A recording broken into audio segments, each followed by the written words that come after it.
প্রিয় দর্শক মণ্ডলী, আসসালামু আলাইকুম ওয়া রাহমাতুল্লাহ। আমরা অনেক সময় নিজেদের কর্মে বা নানা কারণে নানা রকম বিপদ বা দুশ্চিন্তায় পতিত হই, যেমন চিন্তা, পেরেশানি, ঋণ, অলসতা ইত্যাদিতে পরে আমরা প্রায় হতাশ হয়ে যাই। কিন্তু আমরা চাইলেই এসব থেকে মুক্তি পেতে পারি।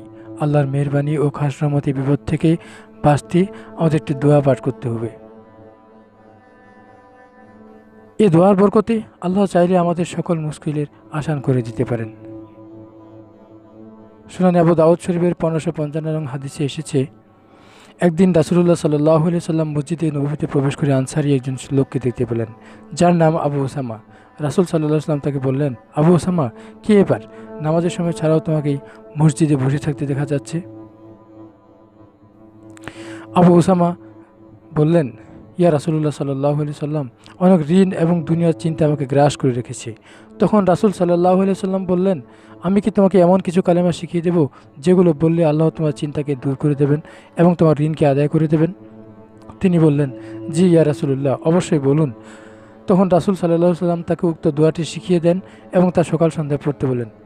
আবু ওসামা বলেন, আমি রাসূল সাল্লাল্লাহু আলাইহি সাল্লামের দোয়াটি পড়তে লাগলাম, ফলে আল্লাহ আমার চিন্তা দূর করে দিলেন এবং আমার ঋণগুলো আদায় করে দিলেন।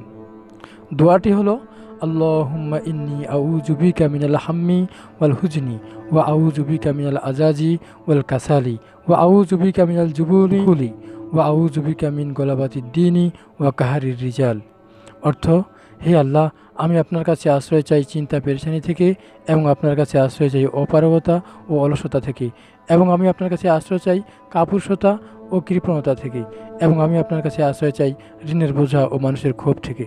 সুতরাং প্রিয় দর্শক, আসুন আমরা বিপদ মুসিবত হতে ত্রাণ পেতে মন আল্লাহর মুখোমুখি হই এবং তার নিকট প্রার্থনা করি।